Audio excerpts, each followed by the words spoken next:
Hello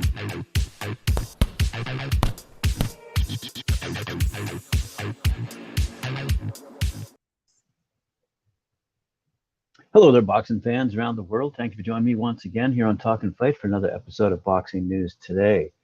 Canelo Alvarez certainly seems to be inspiring a lot of people to write and or say stuff. Tickets for his fight against Dmitri Bivol have gone on sale. And that's not coming up until May 7th, that fight taking place in Las Vegas at the T-Mobile Arena. Canelo, by the way, is 57-1-2 with 39 knockouts. And he's returning to Las Vegas for the first time since 2019, where he defeated Daniel Jacobs at the T-Mobile Arena in a middleweight unification clash. For his part, the WBA belt holder Bivol is 31 years old, 19-0, undefeated, 11 knockouts, has been untouchable as a pro in his 19 outings in the paid ranks, and Canelo will be his 10th. This will be his 10th defense of his crown. Bivol has seen the likes of Joe Smith Jr., Jean Pascal, Sullivan Barrera, and Isaac Chamberlain on his path to meeting Canelo. So anyway, with tickets in Las Vegas, easily find out where they're available. But they're also going to be shown on DAZN pay-per-view. But what's interesting is the stream of headlines I've noticed. Let's start off with Canelo open to fighting Beterbiev versus Smith winner in December. Okay, fair enough. Everyone said, he should be fighting Beterbiev. I said, well, we'll see about that. Beterbiev is, everyone's excited about that, fighting Canelo. But in ways, Bernard Hopkins, and he said Jermall Charlo is a bigger threat to Canelo than Benavidez. Right? The Romero wades in and says Canelo picked Bivol because he's the easiest one. To which Shakur Stevenson said Rolly Romero is garbage and predicts Tank will stop him. Let's read the first paragraph. Shakur Stevenson thinks Rolly Romero sucks as a fighter, and he's predicting Gervonta Tank Davis will knock him out in their fight on May 28th on a Showtime pay-per-view event at the Barclays Center in Brooklyn. WBO super featherweight champion Stevenson has watched some of the unbeaten number one lightweight contender Rolly's fights, and he says garbage, and deserved a loss in his fight against Jackson Marinez in 2020. Anyway, I don't want to get too caught up in that rabbit hole, but anyway, in ways, Triple G, Golovkin, bit back at Canelo Alvarez this week in reacting to the Mexican star saying a trilogy match between them is personal for him because of things he said about him 4 years ago. Golovkin, who's 41-1-1 with 36 knockouts, was surprised at this delayed reaction from the Mexican star Canelo, wondering why it took him all these years to finally do something about his anger. Instead of setting up a trilogy match with Triple G in the last 4 years, Canelo has quietly been stewing over the things that the Kazakhstan fighter said about him in 2018. What this suggests to some boxing fans is that Canelo lacked the confidence to fight Golovkin again after being given a dubious 12-round majority decision in their rematch fought in September 2018. That fight came after Canelo's dodgy 12-round draw against Triple G in their first match in 2017, which fans once again thought Golovkin had won. Anyway, lots of back and forth between various fighters and their comments on Mr. Canelo and how he got to where he is today. Nicholas Molina is going up against Ryan Venable at the New England Sports Center. That's taking place in Derry on March 19th. That'll be tomorrow night, I believe. It's a main event, a lightweight fight, 6 rounds. Nicholas St. Nick Molina, who's 7-0 with 2 knockouts, fighting out at Lowell, Massachusetts, goes toe-to-toe against outlaw Ryan Venable, who's 2-10 with 0 knockouts, fighting out of Roanoke, Virginia. In the co-feature, middleweight clash, sees Brian Erday, who's 1-1, fighting out of Whitman, Massachusetts, go toe-to-toe against Julian Black Dragon Baptiste, fighting out of Woburn, Massachusetts.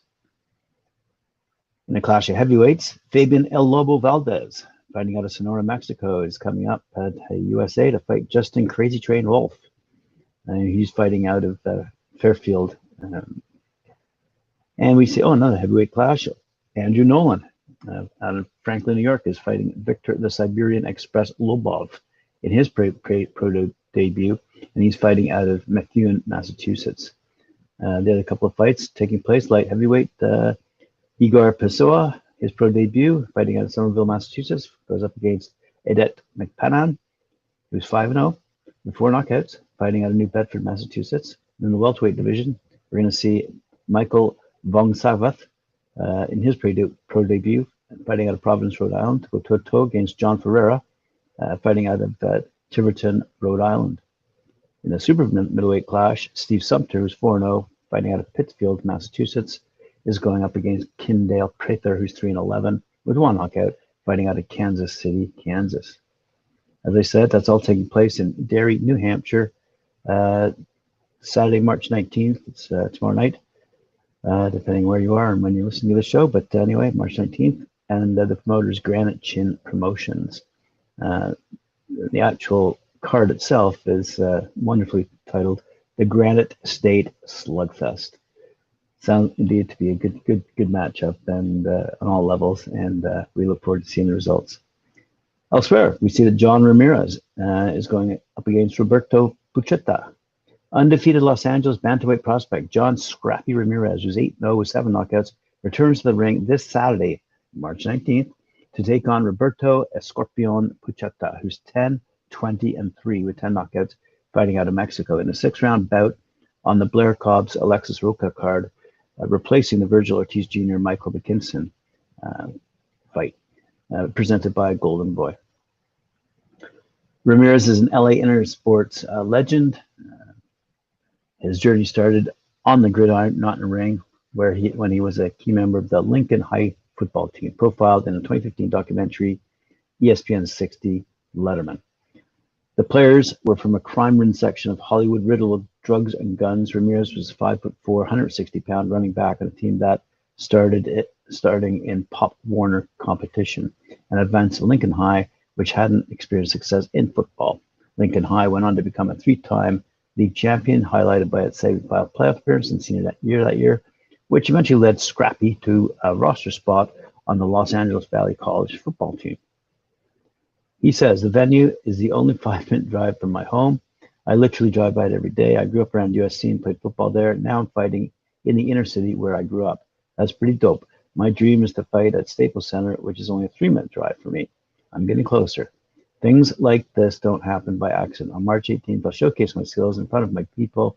LA is a city of champions, but we haven't had a world boxing champion since Oscar de la Hoya, who grew up in East LA. My goal is to be the next LA champ. Good for him. Scrappy was one of the most active fighters in 2021 with 7 bouts.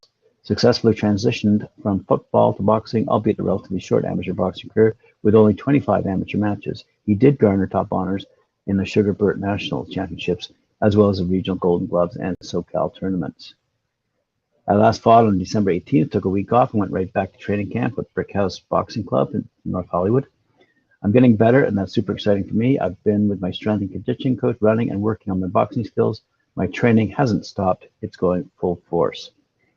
Puchetta, for his part, has been stopped only once in 33 pro fights, back in 2016 by Emmanuel Navarrete, the current World Boxing Organization super bantamweight champion, who sports a 35-1 record with 29 knockouts. Very good. He's tough, durable, and an opponent, Ramirez noted, who's been in the ring with a lot of good prospects. It's a great opportunity for me to make a statement by becoming only the second to knock him out. Ramirez's accelerated pace and development continues this Saturday, when it'll be scrappy time once again, only this time at home. I want to be at the top and will, he concluded. Every fight elevates me. My goal is to be number 1 in my weight class, and I'll get there because of my hard work and dedication. Absolutely.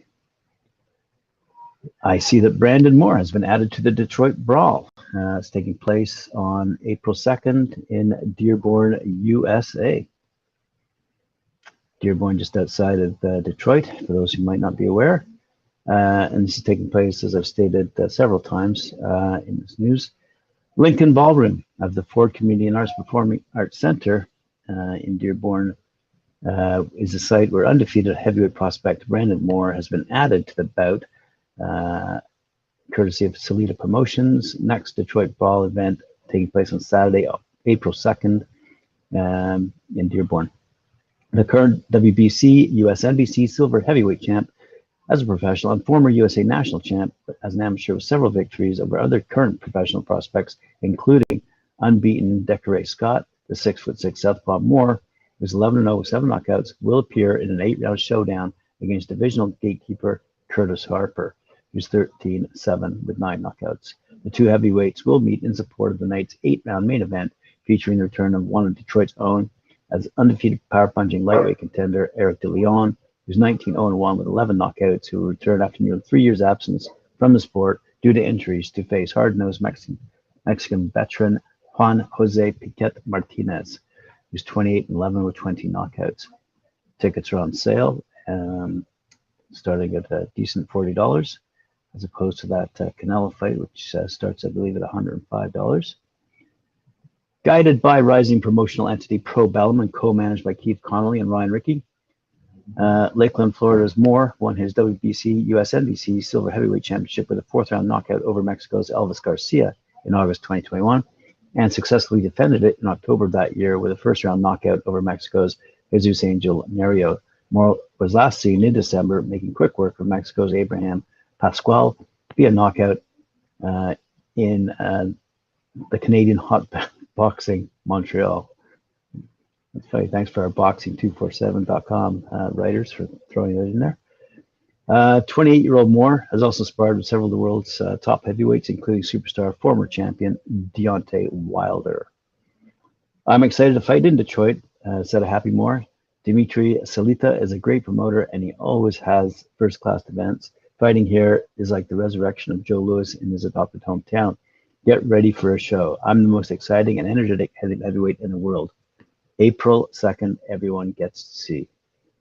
I have talked often about the clog at the top of the heavyweight rankings, but it's great to see some fellows with great ambition like Brandon Moore. Promoter Dennis Hobson has promised Northeast fight fans in the UK some big nights of boxing after adding star amateur and now 4-0 pro Tommy Hitman Hodgson to his burgeoning Fight Academy stable. Hodgson from North Shields is a huge coup for the Sheffield fight figure, with the 25-year-old a much sought-after man after his previous fights in the unpaid code. In an extensive amateur career with more than 70 bouts under his belt, Hodgson is a former Team GB member, a senior ABA champion, and also represented England on multiple occasions. Since turning pro in August, the lightweight has already turned heads with some impressive wins and is out again this Saturday, that's March 19th, in his home city at Newcastle's Hilton Hotel on an evening of boxing that will be topped by popular heavyweight Dave Allen, and that'll be shown live on Fight Zone. Hobson has been central to the careers of a variety of top fighters, including the likes of former world champions Ricky Hatton and Clinton Woods, and is convinced Tommy is destined for major honors.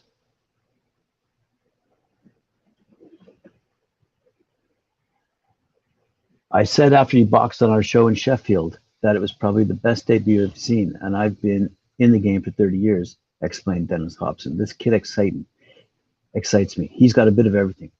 Spite in his punches, he's agile, he's a great boxing brain, and he's a top amateur. He's also got a big fan base. We've signed a great kid, and with our blueprint of maneuvering fighters into titles, Tommy's a great bet to win something major. I'm really looking forward to going to Newcastle because I love the Northeast and the people up there. Tommy will go on to win things. It'll be great to do it all up in the Northeast. The fans up there have a great passion. I can't wait to get to the special nights. I love the big fight nights. There's nothing like it, and that's why I'm still in the game. To find out more about Tommy, please go to the boxing247.com website and have a read for yourself as to what he's up to these days, and yeah, how Tommy the Hitman, no, sorry, not the Hitman, just Tommy Hitman Hodgson feels about other fighters as well. Right, sports fans, that's all the boxing news I have for you today. Thanks for joining me here on Talk and Fight. Remember to like, share, subscribe, and hit that notification bell.